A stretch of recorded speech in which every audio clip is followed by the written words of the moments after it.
Bonjour, comme chaque semaine, voici la nouvelle information ouvrière.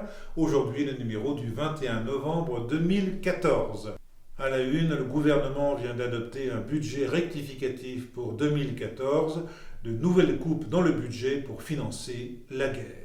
Actualité politique et sociale, comment faire pour bloquer la politique du gouvernement? Une discussion dans le mouvement ouvrier, une conférence le 17 janvier à l'appel de 195 militants.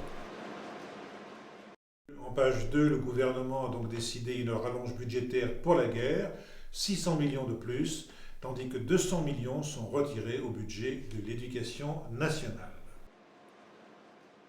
Le 13 novembre, la direction s'est présentée au tribunal de commerce pour présenter les éléments de la cessation de paiement, tandis que le gouvernement, qui possède une minorité de blocage, n'entend pas faire obstacle à la disparition de la SNCF. En page 3, Marc Gauquelin revient sur le sens de la manifestation du 15 novembre, appelée par ses initiateurs pour infléchir la politique du gouvernement. Le POI, quant à lui, appelait à cette manifestation pour préparer les conditions politiques du surgissement de la classe ouvrière pour bloquer la politique du gouvernement.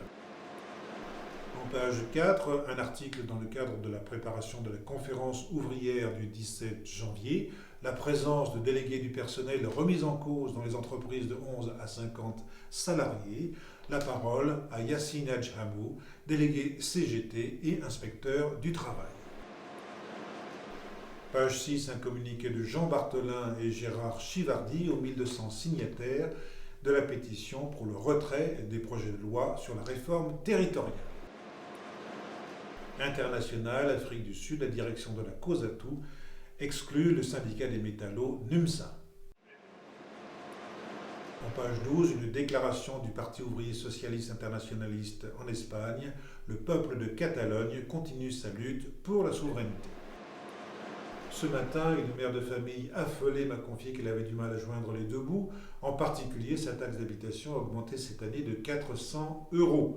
Situation qui n'est pas celle des 548 groupes capitalistes européens qui payent leurs impôts au Luxembourg à un taux proche de 0. Cette situation n'est pas sans rappeler celle qui prévalait à la Révolution française, ou du moins dans les mois qui ont précédé, quand l'essentiel des impôts pesait sur le peuple et que l'État était en pleine faillite. C'est pas tout ça, mais rien ne vaut la lecture d'informations ouvrières et n'oubliez pas, abonnez-vous, réabonnez-vous.